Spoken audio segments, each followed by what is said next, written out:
Welcome to 14th floor, New York City Council for the hearing on temporary task force on tax liens. We ask you to please silence all electronic devices at this time.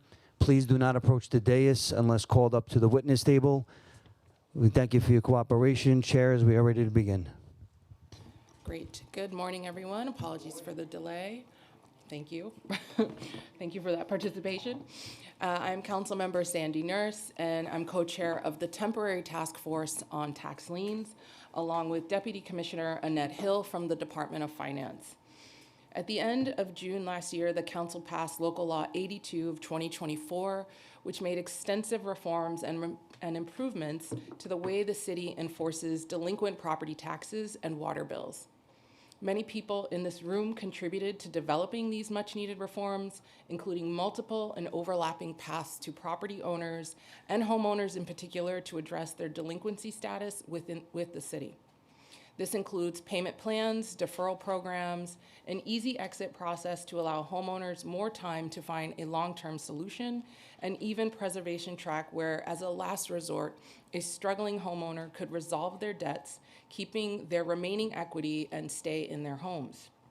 I want to thank many of you who are here today who helped contribute to that legislation. Despite all these reforms, one area where the council and administration were not able to engage as deeply on at the time was how we could improve what happens when an owner does not resolve their delinquency with the city and what alternatives to the trust model exist for recuperating those funds. Currently, the city sells these debts to a trust created and controlled by the city. The trust makes a final attempt to collect the debts on the properties, and if that fails, begins foreclosure proceedings. In some ways, the trust model provides a degree of efficiency in collecting outstanding property and water charges when simply looking through a lens of recuperation. However, despite the trust being created by the city, there is a large lack of transparency about how the trust operates, which does not allow for a deeper assessment on how effective it is at ensuring all properties are returned to productive use, and productive meaning providing housing or some other benefit to society. To explore these concerns and improve outcomes, Local Law 82 established a temporary task force to review how the trust operates and explore reforms that could improve the efficiency, fairness, transparency of the trust, reduce recidivism of delinquent properties, and in recognition of the city's housing crisis, explore how properties that pass through the trust could be potentially leveraged for community and housing development and preservation programs. In addition, the task force will review what alternative models to the trust could be used to improve on these outcomes. Some of the preliminary recommendations we have come up with are focused on identifying reasons for properties remaining stuck in the 1998-2 trust, coming up with action plans to resolve these festering properties, increasing transparency and reporting on these properties, providing extra attention from agencies to them, particularly in the case of occupied buildings with housing violations, and exploring opportunities to leverage the auction process for opportunities to get properties into ownership of affordable housing organizations. I want to thank my co-chair Annette Hill and other members of the task force for all their hard work, most especially Emra Adev, Council Finance, who has really done some heavy lifting here. George Sweeting from the Center for New York City Affairs at the New School, Lena Said, Council Land Use, Andrew Bourne, Housing and Buildings Committee, Joshua Goldstein, Office of Management and Budget, Michael Moore from the Law Department, Al Kramer from the Department of Environmental Protection, and Alec Shirenbeck. I'm so sorry. I tried. I also want to acknowledge the support and diligent efforts of Delara Dimnaku and Ryan Hickey from my team. The task force has met 8 times since it began this past summer and still continues to explore the issues identified in its mandate. However, so far we've identified 14 recommendations to improve how this process works and are here to hear feedback on these preliminary recommendations, including how they can be improved, further fleshed out, or areas that should be further explored by the task force. Okay. So members of the public will have 3 minutes to provide testimony, and you may submit more in depth in written testimony in addition to what you provide here today. Written testimony may be submitted without registration by emailing it to testimony@council.nyc.gov or via the council's website at council.nyc.gov/testify up to 72 hours after the close of the meeting. We do have quite a number of people here, so I will hold everybody to the 3-minute mark. And that might mean to take a second and look at what you're going to say. And we also may ask you questions. If there are points that you bring up, the task force is open to asking questions to folks who testify. So I think I have one other thing to read. Yeah, you might have covered quite a bit of it. Just Okay. now. Yes. I just will remind folks, I want to remind members of the public that this is a formal government proceeding and that decorum shall be observed at all times. As such, members of the public shall remain quiet at all times. The witness table is reserved for people who wish to testify. No video recording or photography is allowed from the witness table. Further, members of the public may not present audio or video recordings as testimony, but may submit transcripts of such recordings to the Sergeant at Arms for inclusion in the hearing record. If you wish to speak today, see the sergeant. He'll help you fill out a slip. They'll bring it to us. Everyone will have 3 minutes. And now we will open it up.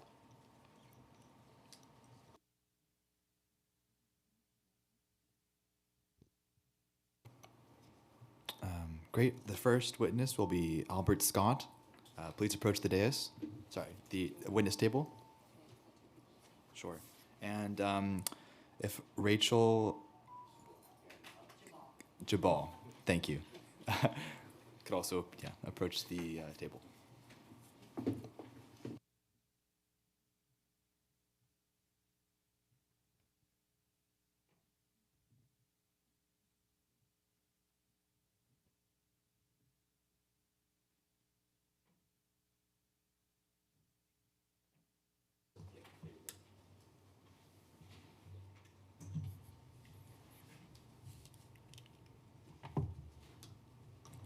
So you may be getting ready. Just make sure the little red button is on.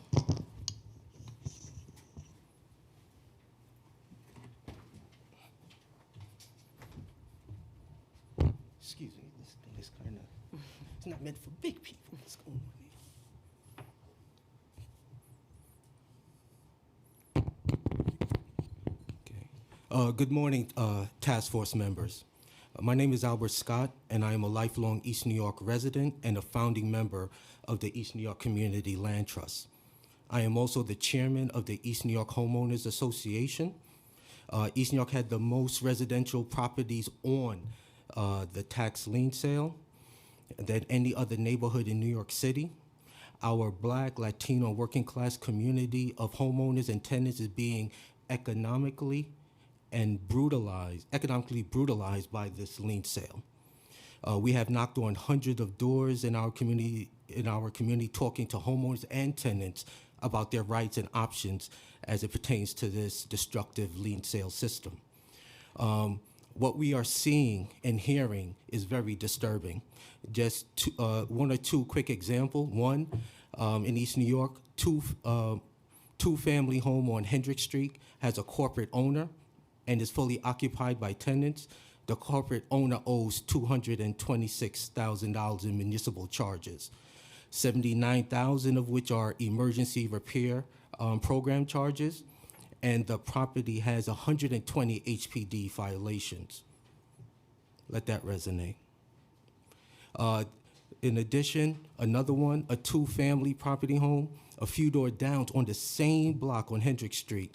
What we see here, the corporate owner owes $54,000 to the city in property taxes and water bills, and there are approximately 127 open violations, and tenants are living with leaks, molds, roaches, mice, and what other type of vermin with more than 19 legs, who knows? These two properties have two different owners, but are on just one single block in East New York. There are so many stories like this across the entire city, yet when it comes to properties like this, the city sells the liens and gives away its rights, its responsibilities to hold bad landlords accountable and transfer them to responsible ownership. Not only that, but even with the reforms that have been implemented to give homeowners options, what we're seeing, homeowners are still struggling, and less than 200 easy exit applications have been filled and accepted across the city. Real quickly, we are calling on the task force to follow its mandate under local law 80 to examine alternatives to this lien sale. So far, based on preliminary recommendations, you all have failed in your obligation. Other large cities like Los Angeles, San Francisco collect their debt successfully without a lien sale. New York City can too. Is it New York City recognized as the capitalist wonder of the world? Sometimes I wonder. And then in addition to that, the mayor, in his own words, stated that the campaign, on his campaign housing platform, there's enough evidence that the annual lien sale has not been a just or an effective debt collection program. A real recovery is not balanced on the backs of the generational wealth in Black and brown communities. Our focus should be on reinvesting historically marginalized communities. And there are a number of promising models we will consider to replace the lien sale and do just that. That's Mayor Adams. Thank you, Mr. Hold him Scott. accountable. And in closing real quickly, Very quickly, the please. lien sale task force, do your job. Stop the sale that steals and robs. Do your job. Stop the sale that steals and robs. Lien sale task force, do your job. Stop the sale that steals and robs. Lien sale force, your job. Stop the sale that steals and robs. Lien sale task force, do your job. Stop the sale that steals and robs. Lien sale task force, do your job. Do your deal and do your job. Lien sale task force, do your job. Stop the sale that steals and robs. Lien sale task force, do your job. Stop the sale that steals and robs. Lien sale task force, do your job. Stop the sale that steals and robs. Lien sale task force, do your job. Stop the sale that steals and robs. Lien sale task force, do your job. Stop the sale that steals and robs. Lien sale task force, do your job. Stop the sale that steals and robs. Lien sale task force, do your job. Stop the sale that steals and robs. Lien sale task force, do your job. Folks, we gotta go. Sale that steals and robs. Lien sale task force, do your job. Stop the sale that steals and robs. Lien sale task force, do your job. Stop the sale that steals and robs. Lien sale task force, do your job. Stop the sale that steals and robs. Lien sale task force, do your job. Everybody out. Sale that steals and robs. Lien sale task force, do your job. Stop the sale that steals and robs.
Well, as far as actions go, that was pretty great.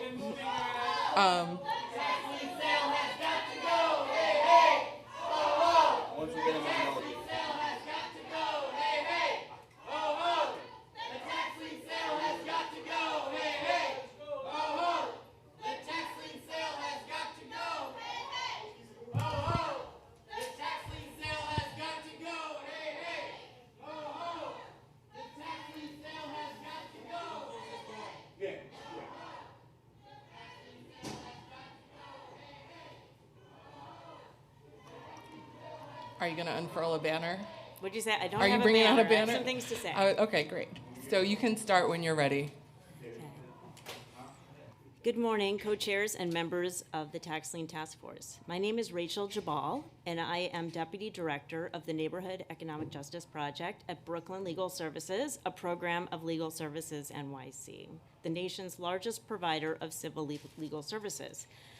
Our 10 homeowner advocate attorneys and 2 paralegals assist hundreds of homeowners each year with complex legal problems, including tax and water debts and foreclosure lawsuits that are brought by the NYCTL Trust. And we talk to hundreds more through outreach events and at court. Thank you for inviting me to address the recommendations of the task force and additional considerations in furtherance of the task force's goals established by the 2024 City Council authorizing legislation of promoting homeownership and reducing the risk that tax liens are sold repeatedly or even one time into the city's NYCTL trusts. The best way for the city to preserve homeownership is to prevent liens from being sold into the NYCTL trusts in the first place. Once a homeowner's debt is sold, it is much more difficult for that homeowner to resolve the debt, and the risk of the loss of homeownership is substantially higher. I'm going to briefly mention 3 topics today. 1, the difficulty in resolving water lien debts with DEP. 2, the problems with the implementation of Easy Exit. And 3, the difficulties for homeowners dealing with deed theft, partition scams, intestacy, probate, and title issues. I'm going to discuss these items because they are topics that this task force can make recommendations about, and they implicate homeownership for the city's most vulnerable homeowners. Legal services advocates have repeatedly, over the course of many years and many reauthorizations, testified and provided evidence that the lien sale harms the city's most vulnerable homeowners. This continues to be true despite many collaborative efforts between DOF and DEP and this council and advocates to enact legislation to mitigate the known harms to this very harsh program. So first, water debts. Water debts are very difficult to resolve. More than half of the at-risk properties this year on the city's lien sale list are water only. Water debts that have not been sold since 2019, and some of the arrearages are very high. The most favorable water repayment plan offered is payments that are spread over 120 months with no consideration of affordability. There is no application, there's no official application to DEP that will account for that homeowner's income. There is no PTA program, and 1/120th of people's debt is often well over what they can afford. DEP reports that the wait times to speak to an advocate over the phone have been stretching for days or even weeks. Second, Easy Exit is not working as planned. The goal for the Easy Exit was to provide an easy off-ramp for properties with complexities that could not be resolved in the limited period before the lien sale, and the co-chair mentioned that in your opening remarks. However, this new off-ramp is not working as planned. According to homeowners that we have met at DOF outreach events, DOF staff are pushing unaffordable repayment without describing Easy Exit as an option. DOF has inexplicably prevented eligible homeowners whose homes are in a trust from benefiting from Easy Exit. The Easy Exit denial email does not provide a way for homeowners to appeal a denial without running into a password-protected page. Easy Exit is not available for homeowners facing deed theft or other scams. Instead, these homeowners must contact DOF through specific email addresses, each for a different type of problem, which are not published on the website or made available to homeowners and are only made available to advocates in an ad hoc manner. This is consistent with DOF's pattern of the failure to effectuate other protective pieces of legislation, including Local Law 147 of 2013, which created the other eligible person, an heir entitled to enter into an installment agreement on the same terms as a homeowner, and the legislation that created PT aid. DOF thrives as a collection agency, but stumbles in its efforts to make protective programs available to the people who need them. And finally, trust structures deed thefts, partition scams, title issues, and deaths in the family make resolution of city liens very difficult. The city's new regime of reforms, while often well-intentioned, are not accessible to homeowners who are dealing with these types of issues. DOF and DEP staff often misunderstand descent by intestacy and the role of the surrogates court, and deny heirs or beneficiaries who are in fact owners of their properties by operation of law or will to tax exemptions and other benefits to which they are entitled. Deed thefts, scams, trusts, title defects, and intestacy are extremely prevalent in the communities most impacted by the lien sale. These presentations, which can take skilled advocates years to resolve, should be predictable to DOF and DEP staff, who should be prepared by the city to address them. And this is exactly why the Easy Exit program was created. The city still has time to work with DOF and DEP staff to ensure that this program is as broad as it was intended to be and helps as many homeowners as possible to avoid the harms of the lien sale. Thank you. Thank you. Thank you for that. Are there any questions from the panel? No? Thank you so much. That was really, really helpful. Next up we have.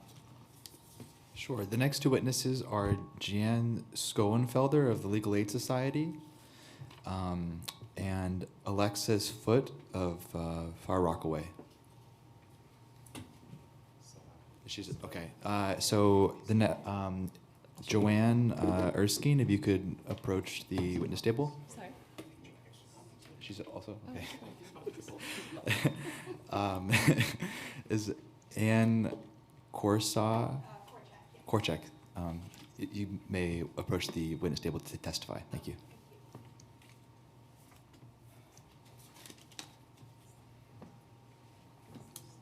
You can begin when you're ready. Okay, thank you. Good morning. My name is Jean Schoenfelder. I'm a staff attorney at the Legal Aid Society within the Foreclosure Prevention and Home Equity Preservation Project. Our mission is to preserve affordable home ownership and challenge abusive lending practices, preserve equity, and prevent foreclosure, including those caused by tax liens. So we argue that any task force recommendations should further consider the sale's impact on homeowners and communities. Fundamentally, we believe that tax class 1 properties don't belong in the tax lien sale. The sale further harms communities that have historically faced discrimination and disinvestment, and the financial benefit of including these properties is outweighed by the harm, especially because as soon as you post this list of properties that are that distressed, all of these homeowners immediately face scams and predatory lending. And so it's this huge class of people that may not even belong in the tax sale, but immediately face these pressures. Assuming that these homes stay in the lien sale, we argue that the time frame for considering the properties to be removed is too short. The problems, the title issues and the personal and financial issues that cause these debts are very, very challenging to resolve in a short time frame. So this could include things like, you may have a homeowner with capacity issues, you have older people who have been struggling for years, and there are just these major interventions that need to happen that can't happen quickly enough. We deal with a lot of heirs issues, and those simply can't be resolved in a short time frame. It can also take these families a significant amount of time to realize there's a problem in the first place. And then, for the current year's tax lien sale, we're seeing homeowners who still aren't aware. We're seeing homeowners who are still struggling with the Department of Finance process. As Rachel pointed out, the ad hoc solutions that we're supposed to be seeking out for individual homeowners, can we do that for thousands of people over the course of 3 months? That's very challenging, and it requires an advocate to be in place in the first place, which it takes time for homeowners to seek out assistance. So it's simply untenable for many people to get this assistance in the first place. The last thing is that we would we would really like tax exemption programs to be more accessible so that fewer homeowners accumulate tax debt, and so more homeowners do not end up on the tax lien list in the first place. So that would be more outreach, especially to first-time homeowners, recent heirs. And then some of the other issues would be like rolling or quarterly enrollment in some of the tax exemption programs as opposed to annual enrollment. And then, the recertification requirement is also a big problem for older and disabled homeowners. So if that, could be limited or removed for those homeowners who have permanent disabilities or, limited incomes and eligibility is unlikely to change, that would be a big improvement. Thank you so much for the opportunity to testify. Thank you so much. And you're going to submit written testimony as Yes. well? And Rachel, are you submitting? Okay, thank you. Sorry, there's some questions actually for you. Go ahead, Alex. Thank you. Can I ask you about the posting of public information and how that leads to targeting? And can I ask you how you would think about balancing the interest in public disclosure and transparency in administration of the program with that real risk? And then also how, in your observations, you have determined that the posting of this information related to the tax lien sale is the reason for the targeting, rather than, one might ask, like whether other indicia or circumstances of the same people who are in that situation makes them the subject of targeting. It'd just be very interesting to hear. Sure. So I can also address this further in written testimony, so I can consult with colleagues and get a more considered answer for you. I would say we deal with a lot of deed theft issues and sort of the results of scams, and a lot of those folks have been on lien lists and certainly other sort of publicly available lists, and we tend to oppose any publicly available list that is just sort of a roadmap for scammers. And so, we see the same thing with foreclosure cases. When foreclosure cases are filed, that's publicly available, and people immediately become the target of predatory schemes. And, from our perspective, all of these things are not good, and to the greatest degree possible, we'd like to prevent these lists from being published. That's very helpful, and I totally understand the nature of the recommendation. If on further digging, you have suggestions of what, consistent with law and interests of public transparency, could be done to address that particular concern, I'd be very interested to hear. Okay, thank you so much. I think there was one other question. Yeah, you had mentioned sort of Class 1 homes and sort of the difficulties or the issues about including them in the sale or in the lien sale list. I mean, are you focused on the homeowner ones, or people tend to talk about Class 1 as a homeowner group, but there's also investor-owned properties. Is there similar concerns on those properties as well?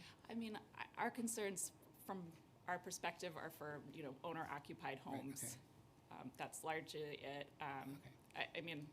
That's what I'm here to speak about. Okay, thank you. I believe it's Anne. You can begin testifying whenever. Okay. Hi, good morning. My name is Ann Korchak, and Is the red light on? I believe Okay, it is, okay. yes. So good morning, Councilmember Nurse and the members of the task force. My name is Ann Korchak, and I'm serving as the board president of SPONY, the Small Property Owners of New York. We have hundreds of members throughout the city who own and operate nearly 6,000 units of housing. I'm here to speak about the deeply inequitable and counterproductive nature of the city's tax lien sale program, particularly its impact on small rental property owners. City and state policies, fallout from the pandemic, and a dysfunctional housing court system have plunged our properties into economic distress, hurling us into a lien sale tantamount to a predatory loan shark type program. Disproportionately harms small property owners of color, who are among the largest providers of naturally occurring affordable housing that we see in the 4-family homes and the small rent stabilized walk-up buildings that we see in every multicultural immigrant communities throughout the boroughs. What other industry is expected to provide services indefinitely with no guarantee of payment and no relief in sight? Without the ability to collect rent, and in many cases never receiving ERAP funds, or waiting years for housing court cases to be resolved, many owners have fallen into deep financial distress. Mounting unpaid rents means we cannot pay water and sewer bills and property taxes. The result, we're hit with the crushing interest rates and debt levels that are impossible to recover from. The lien sale will push small property owners into deeper economic distress and risk further tenant displacement and loss of affordable units. Buildings become unmanageable under the weight of the city-imposed lien and the sale to private collectors at an interest rate that can be as high as 18%. This will inevitably result in foreclosure, neglect, and ultimately abandonment, undermining stability and safety in Black, brown, and immigrant neighborhoods, and further shrinking already fragile affordable housing stock. While large corporations can absorb the financial shocks and navigate the bureaucratic process with ease, small owners often face steep challenges due to temporary hardships, illness, gaps in communication with city agencies. The consequences are devastating. Loss of generational wealth for families that have owned and operated buildings for decades. Increased risk of tenant displacement as properties fall into the hands of speculative actors. Erosion of community stability, especially in Black, brown, and immigrant neighborhoods. And no pathway for redemption that's accessible or humane to the small property owners. I urge the council to support meaningful reform, end lien sales to private investors, create a municipal debt resolution program with reasonable payment plans and legal support for small rental property owners who are impacted by the rental arrears that tenants were unable to pay, tax abatements or credits for uncollected rent, and reinvest in solutions that keep people in their homes, both tenants and owners, such as targeted emergency rental assistance programs that can provide immediate relief to tenants. This will help the tenants get back on their feet while ensuring that landlords receive the necessary support to keep their properties viable. Small rental owners can't house people for years without collecting rent, and currently that's our reality given the understaffed and slow-moving housing courts. It isn't just about fairness, it's about preserving the diverse working-class communities that make New York City strong. Thank you so much for testifying today. Sure, we can, all right. If we've inadvertently missed anyone that is registered to testify today and is yet to be called, please, if you're on Zoom, use the raise hand function, and you'll be called in the order that your hand has been raised. If you are testifying in person, please come to the witness table.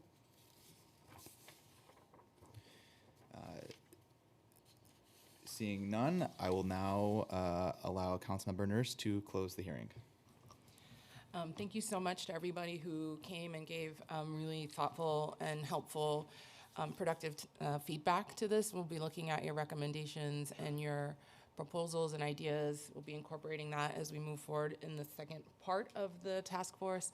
Thank you to everybody who's here and all of my colleagues here on the task force. I'll now close this hearing. We are closed. I don't know if you use it.